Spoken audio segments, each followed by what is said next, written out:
BNP chairperson ও সাবেক প্রধানমন্ত্রী বেগম খালেদা জিয়া মঙ্গলবার উন্নত চিকিৎসার জন্য লন্ডনের উদ্দেশ্যে ঢাকা ত্যাগ করবেন। তার বিদেশ সফর নিয়ে অন্তর্বর্তী সরকারের আইন উপদেষ্টা অধ্যাপক আসিফ নজরুল নিজের ভেরিফাইড ফেসবুক পেজে একটি স্ট্যাটাস দিয়েছেন।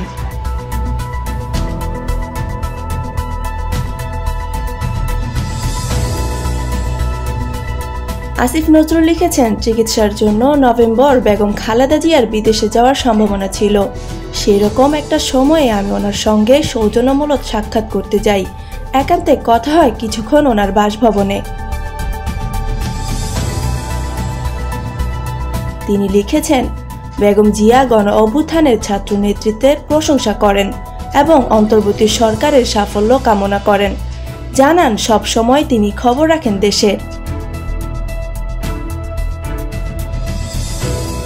আইন উপদেষ্টা লিখেছেন, আমি ওনার স্বাস্থ্যের কথা, হাসিনার শাসনামলের দুঃসহ সময়ের কথা জানতে চাই। লক্ষ্য করি তিনি একবারও শেখ হাসিনার নাম নিচ্ছেন না।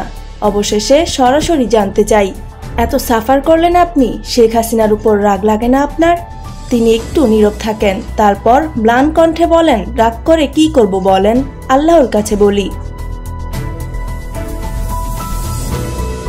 তিনি আরও লিখেছেন, আমি অবাকই হই। 15টা বছর শেখ হাসিনা কি জঘন্য ও অশ্লীল মিথ্যাচার আর নির্মম নির্যাতন করেছেন বেগম জিয়ার প্রতি, অথচ একটা খারাপ শব্দ তিনি উচ্চারণ করলেন না শেখ হাসিনাকে নিয়ে। সবশেষে আসিফ নজরুল লিখেছেন, আগামীকাল বেগম জিয়া চিকিৎসার জন্য যাচ্ছেন লন্ডনে। আল্লাহর কাছে দোয়া করি তিনি যেন সম্পূর্ণ সুস্থ হয়ে ফিরে আসেন দেশে, আবার যেন ভূমিকা রাখতে পারেন বাংলাদেশের গণতন্ত্র আর অগ্রগতি বিনির্মাণে।